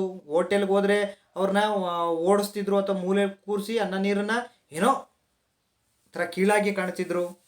ಅದರಿಂದ ನಿಮ್ಮ ಶೂದ್ರತ್ವದ ಶಕ್ತಿಯಿಂದ ನೀವು ಮೇಲೆ ಬರ್ತೀರಾ. ಅಂದರೆ ಈ ನೋವೆಲ್ಲ ಅನುಭವಿಸಿದವರು ಒಟ್ಟಾಗಿ ಸಂಘಟಿತರಾಗ್ತಾರೆ. ಒಟ್ಟಾಗಿ ಸಂಘಟಿತರಾಗಿ ಒಮ್ಮೆ ಅವ್ರ ಕೋಪ ಸ್ಫೋಟಗೊಳ್ಳುತ್ತೆ. ಆವಾಗ ನೀವು ಅವರೆಲ್ಲರನ್ನ ಮಟ್ಟ ಹಾಕಿ ನಿಮ್ಮದೇ ಆದ ಒಂದು ಮೀಸಲಾತಿಯನ್ನು ಕಲ್ಪಿಸಿಕೊಂಡು ನೀವು ಎಲ್ಲ ರೀತಿಯ ಸವಲತ್ತುಗಳನ್ನು ಪಡ್ಕೋತೀರಾ ಅಂತ ಅವರು ಹೇಳ್ತಿದ್ರು. ಅದನ್ನೇ ತಮ್ಮ ಶೂದ್ರತ್ವ ಶಕ್ತಿಯಿಂದಲೇ ಮೇಲೇಳುವ ಕಾಲ ಬರುತ್ತೆ ಅಂತ ಭಾವಿಸಿದ್ರು. ವಿಶೇಷವೆಂದರೆ ಮುಂದೆ ಬರುವುದು ಸಮತಾವಾದ, ಅರಾಜಕವಾದ, ಶೂನ್ಯವಾದಗಳು ಮುಂದಾಗಿರುವ ಸಮಾಜ ಕ್ರಾಂತಿ ಅರುಣೋದಯ ಅಂತ ಘೋಷಣೆ ಮಾಡಿದರು. ಅಂದರೆ ಬರೀ ಕ್ಷತ್ರಿಯರು ಮಾತ್ರ ರಾಜ್ಯಭಾರ ಮಾಡಬೇಕಾಗಿತ್ತು. ಕ್ಷತ್ರಿಯರು, ಬ್ರಾಹ್ಮಣರು ಮಾತ್ರ. ಶೂದ್ರ ವರ್ಗದವರು ರಾಜ್ಯಭಾರ ಮಾಡುವಾಗಿರಲಿಲ್ಲ, ರಾಜ್ಯ ಆಳುವಾಗಿರಲಿಲ್ಲ. ಅವನು ಸೈನಿಕನಾಗಿ ಅಥವಾ ಅರಮನೆ ಸೇವಕನಾಗಿ ಅಥವಾ ಜಮೀನ್ದಾರ ಮನೆಯಲ್ಲಿ ಉಳುಮೆ ಮಾಡುವಂತಹ ಒಬ್ಬ ಕೆಲಸ ಕಾರ್ಮಿಕನಾಗಿ ಕೆಲಸ ಮಾಡಬೇಕಾಗಿತ್ತು. ಚಪ್ಪಲಿ ಒಲೆಯ ಕೆಲಸ, ಮಡಿಕೆ ಮಾಡುವಂಥ ಕೆಲಸ, ಹೀಗೆ ಸಣ್ಣ ಪುಟ್ಟ ಕೆಲಸಗಳನ್ನು ಮಾಡಬೇಕಾಗಿತ್ತು. ದೊಡ್ಡ ರಾಜ್ಯ ಆಳುವಂಥ ಕೆಲಸ, ರಾಜ್ಯದಲ್ಲಿ ಮಂತ್ರಿ ಆಗುವಂಥ ಕೆಲಸ, ಅನೇಕ ರೀತಿಯ ಉನ್ನತ ಕೆಲಸಗಳನ್ನು ಇವರು ಮಾಡುವಾಗಿರಲಿಲ್ಲ. ಅದರಿಂದ ಮುಂದೆ ಸಮತಾವಾದ ಬರುತ್ತೆ. ಅಂದರೆ ಎಲ್ಲರೂ ಸರಿಸಮಾನರು, ಕಾನೂನಿನ ಮುಂದೆ ಎಲ್ಲರೂ ಸರಿಸಮಾನರು, ಪ್ರತಿಯೊಬ್ಬರಿಗೂ ಪ್ರತಿಯೊಂದನ್ನು ಮಾಡುವಂಥ ಅವಕಾಶ ಇದೆ. ಪ್ರತಿಯೊಬ್ಬರು ಕೂಡ ಒಬ್ಬ ಭಿಕ್ಷುಕ ರಾಜನಾಗ್ಬೋದು, ಒಬ್ಬ ಭಿಕ್ಷುಕ ಮುಖ್ಯಮಂತ್ರಿ ಆಗ್ಬೋದು, ಒಬ್ಬ ದಲಿತ ಜಾತಿಯವನು ಪ್ರಧಾನಮಂತ್ರಿ ಆಗ್ಬೋದು, ಒಬ್ಬ ಕೆಳಜಾತಿಯವರು ಇದ್ದವನು ಒಂದು ದೊಡ್ಡ ಉದ್ಯಮವನ್ನೇ ನಡೆಸ್ಬೋದು, ಕೈಗಾರಿಕೆ ನಡೆಸ್ಬೋದು, ಹಲವು ಜನರಿಗೆ ಅನ್ನ ಹಾಕ್ಬೋದು. ಅವರು ಓದಿ ದೊಡ್ಡ ವಿದ್ವಾಂಸರಾಗ್ಬೋದು, ಜ್ಞಾನವಂತರಾಗ್ಬೋದು, ಶಿಕ್ಷಕರಾಗ್ಬೋದು, ವಕೀಲರಾಗ್ಬೋದು, ಹಾಗಾಗಿ ಮುಂದೆ ಬರೋದು ಸಮತಾವಾದ, ಎಲ್ಲರಿಗೂ ಸಮಾನತೆ ಅವಕಾಶಗಳನ್ನು ಕಲ್ಪಿಸಿಕೊಡುವಂಥ ಒಂದು ಅವಕಾಶ ಬರುತ್ತೆ. ಈ ಶೂದ್ರತ್ವ ಅನ್ನೋದು ಹೋಗುತ್ತೆ, ಕೀಳಾಗಿ ಕಾಣುವುದು ಅನ್ನುವುದು ಹೋಗುತ್ತೆ. ಅಲ್ಲಿ ಆಗ ಯಾವುದೇ ಶೋಷಣೆ ಇರುವುದಿಲ್ಲ, ದಬ್ಬಾಳಿಕೆ ಇರುವುದಿಲ್ಲ, ಅಸಮಾನತೆ ಇರುವುದಿಲ್ಲ, ಎಲ್ಲರಿಗೂ ಸಮಾನತೆಯ ಅವಕಾಶವನ್ನು ಕಲ್ಪಿಸಿಕೊಡಲಾಗುತ್ತೆ. ಅದರಿಂದ ಮುಂದೆ ಬರೋದು ಸಮತಾವಾದ. ಮುಂದೆ ಎಲ್ಲರೂ ಸಮಾನತೆ ಈಗಲೇ ಎಲ್ಲರೂ ಸಮಾನತೆ ಬಗ್ಗೆ ಮಾತನಾಡ್ತವ್ರೆ. ಪಾಪ ಅವ್ರಿಗೆ ಯಾಕೆ, ಆ ಜಾತಿ ವರ್ಗದವರಿಗೆ ಅಷ್ಟೊಂದು ಕಟ್ಟುಪಾಡುಗಳು, ನಿಯಮಗಳು, ನಿರ್ಬಂಧಗಳು, ಅವ್ರನ್ನ ಯಾಕೆ ಕಡೆಯಾಗಿ ಕಾಣಲಾಗುತ್ತಿದೆ? ಅವ್ರಿಗೂ ಎಲ್ಲ ರೀತಿಯ ಅವಕಾಶಗಳನ್ನು ಕೊಟ್ಟರಾಗಲ್ವೇ ಅಂತ ಎಲ್ಲರೂ ಮಾತನಾಡುತ್ತಿದ್ದಾರೆ, ಎಲ್ಲರೂ ಧ್ವನಿ ಎತ್ತುತ್ತಿದ್ದಾರೆ. ಆದ್ದರಿಂದ ಅವ್ರಿಗೆ ಈಗ ಒಂದು ಶಕ್ತಿ ಬಂದಂತೆ ಆಗಿದೆ. ಹಾಗಾಗಿ ಅವರು ಆ ಶಕ್ತಿಯಿಂದಲೇ ಸಮಾನತೆ ಅವಕಾಶಗಳನ್ನು ಗಿಟ್ಟಿಸಿಕೊಳ್ತಾರೆ, ಅಭಿವೃದ್ಧಿ ಕಾಣ್ತಾರೆ, ಏಳಿಗೆ ಕಾಣ್ತಾರೆ. ಬದುಕಿನ ಎಲ್ಲ ರಂಗಗಳಲ್ಲೂ, ಕ್ಷೇತ್ರಗಳಲ್ಲೂ, ಶಿಕ್ಷಣ, ಆರೋಗ್ಯ, ಉದ್ಯೋಗ, ಉದ್ಯಮ, ಎಲ್ಲ ಕ್ಷೇತ್ರಗಳಲ್ಲೂ ಅವರು ಅಭಿವೃದ್ಧಿಯನ್ನು ಸಾಧಿಸ್ತಾರೆ, ಮುಂದೆ ಬರ್ತಾರೆ ಅಂತ ಅವರು ಹೇಳ್ತಿದ್ರು. ಅರಾಜಕತವಾದ, ಮುಂದೆ ಕ್ಷತ್ರಿಯರು ಮತ್ತು ಬ್ರಾಹ್ಮಣರು ಮಾತ್ರ ರಾಜ್ಯಭಾರ ಮಾಡಬೇಕು, ಉಳಿದವರು ರಾಜ್ಯಭಾರ ಮಾಡೋಗಿಲ್ಲ. ಮುಂದೆ ಬರೋದು ಅರಾಜಕತವಾದ. ಅಂದರೆ ಎಲ್ಲ ಸಿಟ್ಟುಕೊಂಡು ಇದಕ್ಕೆ ರಾಜರು ಬೆಂಬಲ ಕೊಡ್ತಿದ್ದ, ರಾಜ ಬೆಂಬಲ ಕೊಡ್ತಿದ್ದ. ಈ ಜಾತಿವಾದಕ್ಕೆ ಬ್ರಾಹ್ಮಣರು ಏನು, ಬ್ರಾಹ್ಮಣ, ಕ್ಷತ್ರಿಯ, ವೈಶ್ಯ, ಶೂದ್ರ ಅಂತ ಒಂದು ವರ್ಗ ಮಾಡಿ ಅದು ಕಟ್ಟುಪಾಡುಗಳನ್ನ, ನಿಯಮಗಳನ್ನು ಹಾಕಿ ಏನು ಒಂದು ವರ್ಗಕ್ಕೆ ಕೀಳಾಗಿ ಕಾಣಲಾಗುತ್ತಿತ್ತು. ಇದಕ್ಕೆ ರಾಜನ ಕುಮ್ಮಕ್ಕಿತ್ತು, ಬೆಂಬಲ ಇತ್ತು. ಹಾಗೆ ಎಲ್ಲರೂ ಕೂಡ ಈ ಬ್ರಾಹ್ಮಣರು ಮತ್ತು ರಾಜರ ವಿರುದ್ಧ ಸಿಡಿದೆತ್ತು ತಮ್ಮ ಹಕ್ಕುಗಳಿಗಾಗಿ ಹೋರಾಟ ಮಾಡ್ತಾರೆ, ಹೋರಾಟದಲ್ಲಿ ಯಶಸ್ಸನ್ನು ಕಾಣ್ತಾರೆ. ಅದರಿಂದ ಮುಂದೆ ಯಾವುದೇ ರಾಜ್ಯಕ್ಕೆ ರಾಜ ಇರೋದಿಲ್ಲ. ಅರಾಜಕವಾದ ಅಂದರೆ ರಾಜ್ಯಕ್ಕೆ ರಾಜವಿಲ್ಲದಿರೋದು, ರಾಜ್ಯಕ್ಕೆ ಸಮರ್ಥ ರಾಜನಿಲ್ಲದಿರುವುದು ಅರಾಜಕವಾದ. ಹಾಗಾಗಿ ಮುಂದೆ ಯಾವುದೇ ರಾಜನಿಲ್ಲದ ಪರಿಸ್ಥಿತಿ ಬರಬಹುದು, ಪ್ರಜೆಗಳೇ ಪ್ರಭುಗಳಾಗ್ಬೋದು, ಈ ರಾಜರ ಆಳ್ವಿಕೆ ಹೋಗಬಹುದು, ಈ ಬ್ರಾಹ್ಮಣರ ಏನು ದಬ್ಬಾಳಿಕೆ ಇದೆಯಲ್ಲ ಅದು ಕೊನೆಗಾಣಬಹುದು, ಎಲ್ಲರಿಗೂ ಸಮಾನತೆ ಅವಕಾಶಗಳನ್ನು ಕೊಡಬಹುದು ಅಂತವರು ಸ್ವಾಮಿ ವಿವೇಕಾನಂದ ಅಂದೇ ಹೇಳ್ತಿದ್ರು. ಮುಂದೆ ಬರುವುದು ಸಮತಾವಾದ, ಅರಾಜಕತವಾದ. ಅರಾಜಕತವಾದ ಅಂದರೆ ರಾಜನಿಲ್ಲದ ರಾಜ, ಈ ರಾಜರ ಆಳ್ವಿಕೆ ಅಂತ್ಯಗೊಂಡು ಹೊಸ ಸರ್ಕಾರ ವ್ಯವಸ್ಥೆ ಬರ್ಬೋದು, ಪ್ರಜಾಪ್ರಭುತ್ವ ಸರ್ಕಾರ ಅಸ್ತಿತ್ವಕ್ಕೆ ಬರ್ಬೋದು, ಅಲ್ಲಿ ಎಲ್ಲರಿಗೂ ಅವಕಾಶಗಳನ್ನು ಕೊಡಬಹುದು, ಅಲ್ಲಿ ಯಾವುದೇ ತಾರತಮ್ಯ ಮಾಡುವುದಿಲ್ಲ. ಹಾಗಾಗಿ ಈಗ ಶಾಲೆಯಲ್ಲಿ ಯಾವುದೇ ಜಾತಿ ಆಧಾರದ ಮೇಲೆ ತಾರತಮ್ಯ ಮಾಡುವಾಗಿಲ್ಲ. ಹೋಟೆಲ್ಗಳಲ್ಲಿ ಅವನು ಕೆಳಜಾತಿ ಎಂಬುದಾಗಿ ಅವನನ್ನು ಕೀಳಾಗಿ ಕಾಣುವಾಗಿಲ್ಲ. ದೇವಸ್ಥಾನದಲ್ಲಿ ಕೆಳಜಾತಿ ಎಂಬ ಕಾರಣಕ್ಕೆ ಅವನನ್ನು ಪ್ರವೇಶ ತಡೆ ಮಾಡುವಾಗಿಲ್ಲ. ಎಲ್ಲರಿಗೂ ಅವಕಾಶಗಳು ಕೊಡಬೇಕು. ಮತ್ತು ಶೂನ್ಯವಾದಗಳು ಮತ್ತು ಅರಾಜಕತ್ವದ ಶೂನ್ಯವಾದಗಳು. ಹಾಗಾಗಿ ಮುಂದೆ ಯಾವುದರ ಮಂಡುವಾದ ಇರುವುದಿಲ್ಲ, ಕಟ್ಟುಪಾಡುಗಳಿರುವುದಿಲ್ಲ, ನಿಯಮಗಳಿರುವುದಿಲ್ಲ, ಎಲ್ಲರಿಗೂ ಮುಕ್ತ ಅವಕಾಶವಿರುತ್ತೆ. ಅದನ್ನಿಲ್ಲಿ ಶೂನ್ಯವಾದ ಅಂತ ಕರೀತಾರೆ. ಯಾವುದೇ ನಿರ್ಬಂಧಗಳಿಲ್ಲದ ಮುಕ್ತ ವಾತಾವರಣ. ಹಾಗಾಗಿ ಮುಂದಾಗಲಿರುವುದು ಸಮಾಜ ಕ್ರಾಂತಿ, ಅರುಣೋದಯ. ಕ್ರಾಂತಿ ಅಂದರೆ ಕ್ಷಿಪ್ರ ಬದಲಾವಣೆ. ಕ್ರಾಂತಿ ಅಂದರೆ ಕ್ಷಿಪ್ರ ಬದಲಾವಣೆ, ವೇಗವಾಗಿ ಬದಲಾವಣೆ ಆದರೆ ಅದನ್ನು ಕ್ರಾಂತಿ ಅಂತ ಕರಿತೀವಿ. ಅದರಿಂದ ಮುಂದೆ ಒಂದು ದೊಡ್ಡ ಕ್ರಾಂತಿಯೇ ಆಗುತ್ತೆ. ಸಮಾಜ ಏನು ಕಟ್ಟುಪಾಡುಗಳಿಂದ ತುಂಬಿ ಹೋಗಿತ್ತೋ ಮುಂದಿನ ದಿನಗಳಲ್ಲಿ, ನಾಳೆನೇ ಅದು ಕಟ್ಟುಪಾಡುಗಳಿಂದ ಮುಕ್ತವಾಗಬಹುದು. ಯಾರಿಗೆ ಗೊತ್ತು? ಆ ಶೂದ್ರರ ಸಹನೆಯ ಕಟ್ಟೆ ಒಡೆದು ಅವರು ಎಲ್ಲ ಈ ರಾಜರ ದಬ್ಬಾಳಿಕೆನ ಕೊನೆಗಣಿಸಿ ಅವರದ್ದೇ ಆದ ಒಂದು ಸ್ವಂತ ಸರ್ಕಾರವನ್ನು ರಚಿಸಿಕೊಳ್ಬೋದು, ಅಥವಾ ಸ್ವಾತಂತ್ರ್ಯ ಸರ್ಕಾರವನ್ನು ತರಬಹುದು. ಯಾರಿಗೆ ಗೊತ್ತು? ಅದರಿಂದ ಮುಂದೆ ಬರೋದು ಕ್ರಾಂತಿಯ ಅರುಣೋದಯ ಅಂತ ಹೇಳಿದ್ರು. ಅದೇ ರೀತಿ 1947ರಲ್ಲಿ ರಾಜರ ಆಳ್ವಿಕೆ ಅಂತ್ಯವಾಗಿ ಪ್ರಜಾಪ್ರಭುತ್ವ ಸರ್ಕಾರ ಬರಲಿಲ್ವಾ? ಅದೊಂದು ಬದಲಾವಣೆ ಅಲ್ವೇ? ಅದೊಂದು ಕ್ರಾಂತಿ ಅಲ್ವೇ? ಕ್ರಾಂತಿ ಅಂದರೆ ಈಗಿದ್ದಿದ್ದು ಒಂದೇ ಸರಿ ಹೀಗಾಗೋದು. ರಾಜರ ಆಳ್ವಿಕೆ ಇತ್ತು 1947 ಆಗಸ್ಟ್ 15ಕ್ಕಿಂತ ಹಿಂದೆ. 1950 ಜನವರಿ 26 ಒಳಗಡೆ ಪ್ರಜಾಪ್ರಭುತ್ವ ಆಗೋಯ್ತು, ರಾಜರೇ ಇಲ್ಲ. ಹೊಸ ಸರ್ಕಾರ, ಹೊಸ ರೀತಿ ವ್ಯವಸ್ಥೆಗಳು, ಹೊಸ ಕಾನೂನುಗಳು, ಹೊಸ ನಿಯಮಗಳು, ಹೊಸ ಬದುಕು, ಹೊಸ ರೀತಿ, ಎಲ್ಲ ಹೊಸದು. ಹಾಗಾಗಿ ಎಲ್ಲವೂ ಬದಲಾಯಿತು. ಹಾಗಾಗಿ ಇದನ್ನು ಮಾತ್ರ ಈ ರೀತಿ ಇದ್ದಕ್ಕಿದ್ದಾಗೆ ಒಂದು ರೀತಿಯಲ್ಲಿ ಬದಲಾವಣೆಗಳಾದರೆ ಅದನ್ನು ಕ್ರಾಂತಿ ಅಂತ ಕರಿತೀವಿ. ಅದರಿಂದ ಮುಂದೆ ಬರೋದು ಸಮಾಜ ಕ್ರಾಂತಿಯ ಅರುಣೋದಯ ಅಂತವರು ಘೋಷಣೆ ಮಾಡ್ತಾರೆ. ಹಾಗಾದರೆ ಸ್ವಾಮಿ ವಿವೇಕಾನಂದರು ಯಾವುದನ್ನು ಮುಂದೆ ಬರುವ ಸಮಾಜ ಕ್ರಾಂತಿ ಅರುಣೋದಯ ಅಂತ ಕರೆದಿದ್ದಾರೆ? ಶೂದ್ರರು ತಮ್ಮ ಶೂದ್ರತ್ವ ಶಕ್ತಿಯಿಂದ ಮುಂದೆ ಬಂದು ಸಮಾನತೆಯ ಅವಕಾಶಗಳನ್ನು ಗಿಟ್ಟಿಸಿಕೊಳ್ಳುತ್ತಾರೆ. ಆಗ ಬರುವುದು ಸಮತಾವಾದ, ಅರಾಜಕವಾದ, ಶೂನ್ಯವಾದ. ಇದನ್ನೇ ಅವರು ಸಮಾಜ ಕ್ರಾಂತಿ ಅರುಣೋದಯ ಎಂದು ಘೋಷಣೆ ಮಾಡಿದ್ದಾರೆ. ಏನು ಶೂದ್ರರು ಗುಲಾಮಗಿರಿಯನ್ನು ಅನುಭವಿಸುತ್ತಿದ್ದಾರೆ, ಸಮಾಜದ ಕಟ್ಟಕಡೆಯಾಗಿ ಸವಲತ್ತುಗಳಿಲ್ಲದೆ ಸಮಾನತೆಯ ಅವಕಾಶಗಳಿಂದ ವಂಚಿತರಾಗಿ ದಬ್ಬಾಳಿಕೆಗೆ ತುತ್ತಾಗಿದ್ದಾರೆ. ಇವರೆಲ್ಲರೂ ತಮ್ಮ ಶೂದ್ರತ್ವದ ಶಕ್ತಿಯಿಂದ ಮೇಲೆ ಬಂದು ಸಮಾನತೆಯ ಅವಕಾಶಗಳನ್ನು ಗಿಟ್ಟಿಸಿಕೊಳ್ಳುತ್ತಾರೆ. ಆಗ ಸಮತಾವಾದ, ಅರಾಜಕತವಾದ, ಶೂನ್ಯವಾದಗಳು ಬರುತ್ತವೆ. ಇದನ್ನೇ ಅವರು ಸಮಾಜದ ಕ್ರಾಂತಿ ಅರುಣೋದಯ ಎಂದು ಘೋಷಣೆ ಮಾಡಿದ್ದಾರೆ. ಹಾಗಾದರೆ ಶೂದ್ರರು ಹಾಗೂ ಶೂದ್ರತ್ವದ ಬಗ್ಗೆ ಸ್ವಾಮಿ ವಿವೇಕಾನಂದರ ಅಭಿಪ್ರಾಯವೇನು ಅಂತ 3-4 ವಾಕ್ಯಕ್ಕೆ ಕೇಳ್ತಾರೆ. ಶೂದ್ರರು ಹಾಗೂ ಶೂದ್ರತ್ವದ ಬಗ್ಗೆ ಸ್ವಾಮಿ ವಿವೇಕಾನಂದರ ಅಭಿಪ್ರಾಯವೇನು? ಶೂದ್ರರು ಹಾಗೂ ಶೂದ್ರತ್ವದ ಬಗ್ಗೆ ಸ್ವಾಮಿ ವಿವೇಕಾನಂದರ ಅಭಿಪ್ರಾಯವೇನು? ಆಗ ಬರೀಬೇಕು ಏನು, ಜಾತಿ ವ್ಯವಸ್ಥೆಯ ಕ್ರೌರ್ಯಕ್ಕೆ ಶೂದ್ರರು ಹಾಗೂ ಅಸ್ಪೃಶ್ಯರು ಸ್ವಾತಂತ್ರ್ಯಹೀನರಾಗಿ ಗುಲಾಮತನ ಅನುಭವಿಸುವುದನ್ನು ಟೀಕಿಸುವ ವಿವೇಕಾನಂದರು ಶೂದ್ರ ವರ್ಗ ತನ್ನ ಊಳಿಗ ಸ್ವಭಾವವನ್ನು ಬಿಟ್ಟು ಹೊರಬರಬೇಕೆಂದು ಕರೆ ಕೊಡುತ್ತಾರೆ. ತದನಂತರ ಶೂದ್ರರು ತಮ್ಮ ಶೂದ್ರತ್ವದ ಶಕ್ತಿಯಿಂದಲೇ ಮೇಲೇಳುವ ಕಾಲ ಬರುತ್ತದೆ ಎಂದು ಹೇಳುತ್ತಾರೆ ಹಾಗೂ ಭಾವಿಸುತ್ತಾರೆ. ಆ ವಿಶೇಷವೇನೆಂದರೆ ಮುಂದೆ ಬರುವುದು ಸಮತಾವಾದ, ಅರಾಜಕವಾದ, ಶೂನ್ಯವಾದಗಳು ಹಾಗೂ ಮುಂದಾಗಲಿರುವ ಸಮಾಜ ಕ್ರಾಂತಿ ಅರುಣೋದಯ ಎಂದು ಘೋಷಣೆ ಮಾಡುತ್ತಾರೆ. ಇದೇ ಶೂದ್ರರು ಹಾಗೂ ಶೂದ್ರತ್ವದ ಬಗ್ಗೆ ಸ್ವಾಮಿ ವಿವೇಕಾನಂದರ ಅಭಿಪ್ರಾಯಗಳಾಗಿವೆ. ಶೂದ್ರರು ಹಾಗೂ ಶೂದ್ರತ್ವದ ಬಗ್ಗೆ ಸ್ವಾಮಿ ವಿವೇಕಾನಂದರ ಅಭಿಪ್ರಾಯಗಳೇನು? ಶೂದ್ರರು ಮೇಲ್ವರ್ಗದ ಜಾತಿಗಳಿಗೆ ಸ್ವಾತಂತ್ರ್ಯಹೀನರಾಗಿ ಗುಲಾಮತನ ಅನುಭವಿಸುವುದನ್ನ ಟೀಕೆ ಮಾಡ್ತಾರೆ, ಅದರಿಂದ ಹೊರಬರಬೇಕೆಂದು ಕರೆ ಕೊಡ್ತಾರೆ. ಅಶೂದ್ರರು ತಮ್ಮ ಶಕ್ತಿಯಿಂದಲೇ ಮೇಲೇಳುವ ಕಾಲ ಬರುತ್ತದೆ, ಆಗ ಎಲ್ಲ ಅವಕಾಶಗಳನ್ನು ಪಡೆದುಕೊಳ್ಳುತ್ತಾರೆ. ಆಗ ಮುಂದೆ ಬರುವುದು ಸಮತಾವಾದ, ಅರಾಜಕತಾವಾದ, ಶೂನ್ಯವಾದ ಹಾಗೂ ಸಮಾಜ ಕ್ರಾಂತಿ ಅರುಣೋದಯ ಎಂಬುದಾಗಿ ಘೋಷಣೆ ಮಾಡ್ತಾರೆ. ಇದೆ ಶೂದ್ರರು ಹಾಗೂ ಶೂದ್ರತ್ವದ ಬಗ್ಗೆ ಸ್ವಾಮಿ ವಿವೇಕಾನಂದರ ಅಭಿಪ್ರಾಯ ಅಂತ ಬರೀಬೇಕು. ಶೂದ್ರರು ಹಾಗೂ ಶೂದ್ರತ್ವದ ಬಗ್ಗೆ ಸ್ವಾಮಿ ವಿವೇಕಾನಂದರ ಅಭಿಪ್ರಾಯವೇನು ಅಂತ ಕೇಳಿದಾಗ ನೀವೇನು ಬರೀತೀರಾ? ಜಾತಿ ವ್ಯವಸ್ಥೆಯ ಕ್ರೌರ್ಯಕ್ಕೆ ತುತ್ತಾದ ಶೂದ್ರರು ಸ್ವಾತಂತ್ರ್ಯಹೀನರಾಗಿ ಗುಲಾಮತನ ಅನುಭವಿಸುವುದನ್ನು ಸ್ವಾಮಿ ವಿವೇಕಾನಂದರು ಟೀಕೆ ಮಾಡುತ್ತಾರೆ. ಬದಲಾಗಿ ಅವರು ತಮ್ಮ ಊಳಿಗ ಸ್ವಭಾವವನ್ನು ಬಿಟ್ಟು ಹೊರಬರಬೇಕೆಂದು ಕರೆ ಕೊಡುತ್ತಾರೆ. ತದನಂತರ ಶೂದ್ರರು ತಮ್ಮ ಶೂದ್ರತ್ವದ ಶಕ್ತಿಯಿಂದಲೇ ಮೇಲೇಳುವ ಕಾಲ ಬರುತ್ತದೆ, ಆಗ ಎಲ್ಲ ಸಮಾನತೆಯ ಅವಕಾಶಗಳನ್ನು ಪಡೆದುಕೊಳ್ಳುತ್ತಾರೆ ಹಾಗೂ ಸ್ವಾತಂತ್ರ್ಯ ಎಲ್ಲರಿಗೂ ಲಭಿಸಿರುತ್ತದೆ. ಆಗ ಮುಂದೆ ಬರುವುದು ಸಮತಾವಾದ, ಅರಾಜಕತಾವಾದ, ಶೂನ್ಯವಾದ ಹಾಗೂ ಸಮಾಜ ಕ್ರಾಂತಿ ಅರುಣೋದಯ ಎಂದು ಘೋಷಣೆ ಮಾಡ್ತಾರೆ. ಇದೇ ಶೂದ್ರರು ಹಾಗೂ ಶೂದ್ರತ್ವದ ಬಗ್ಗೆ ಸ್ವಾಮಿ ವಿವೇಕಾನಂದರ ಅಭಿಪ್ರಾಯವಾಗಿದೆ ಅಂತ ನೀವು ಬರಿಬೇಕು. ಮುಂದಿನ ಭಾಗ ಕೋಮುವಾದದ ಬಗ್ಗೆ ಇದೆ. ಆ ಕೋಮುವಾದದ ಬಗ್ಗೆ ಮುಂದಿನ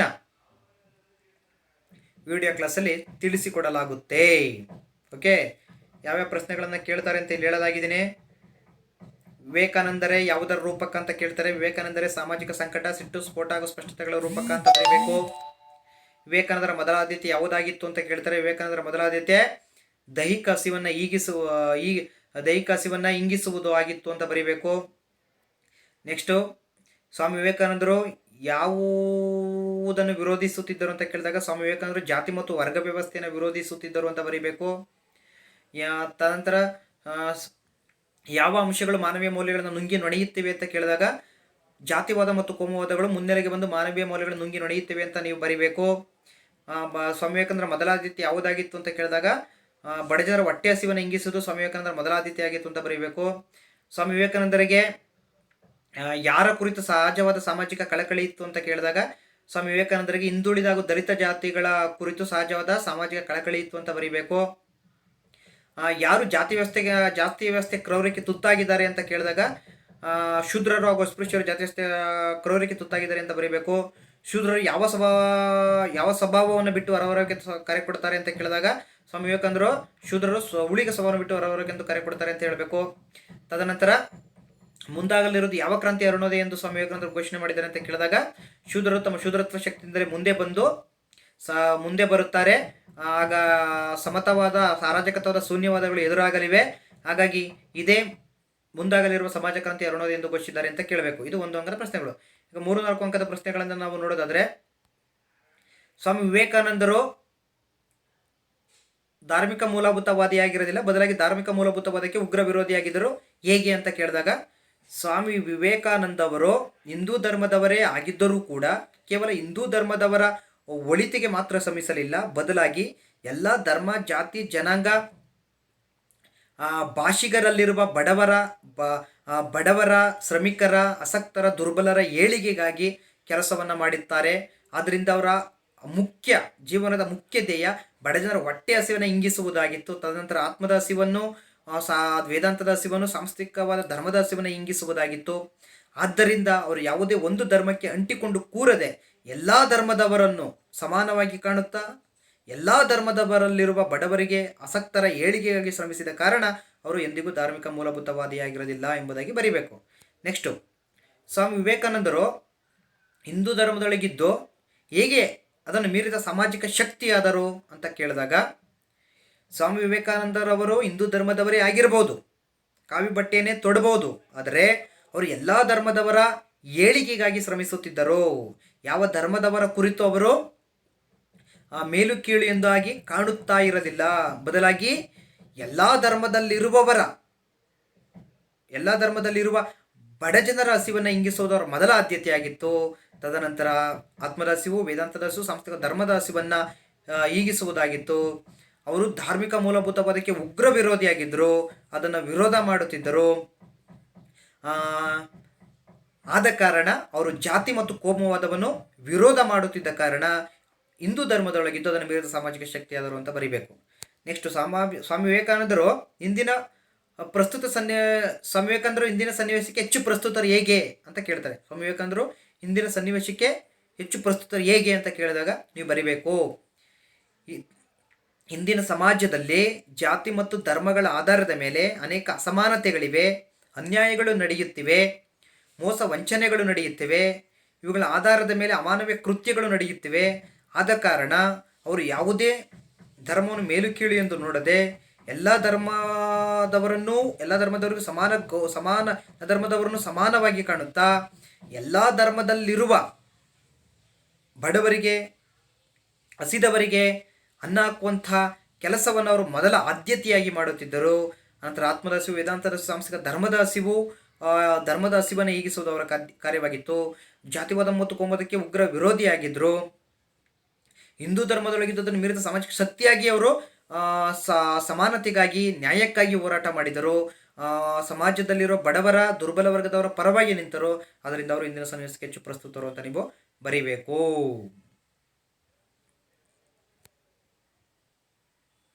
ಮತ್ತೆ 1 ಅಂಕದ ಪ್ರಶ್ನೆ, ಸಮಾನತೆ ಯಾವ ಆಶಯಗಳನ್ನು ತಪ್ಪಿತಸ್ಥ ಸಾಲಬಾಲಕರಂತೆ ಇಂದಿನ ಸಾಲಿನಲ್ಲಿ ಕೈಕಟ್ಟಿ ನಿಲ್ಲಿಸಲಾಗಿದೆ ಅಂದರೆ ಸಮಾನತೆ ಆಶಯಗಳನ್ನು ತಪ್ಪಿತಸ್ಥ ಬಾಲಕರಂತೆ ಇಂದಿನ ಸಾಲಿನಲ್ಲಿ ಕೈಕಟ್ಟಿ ನಿಲ್ಲಿಸಲಾಗಿದೆ ಅಂತ ಬರೀಬೇಕು.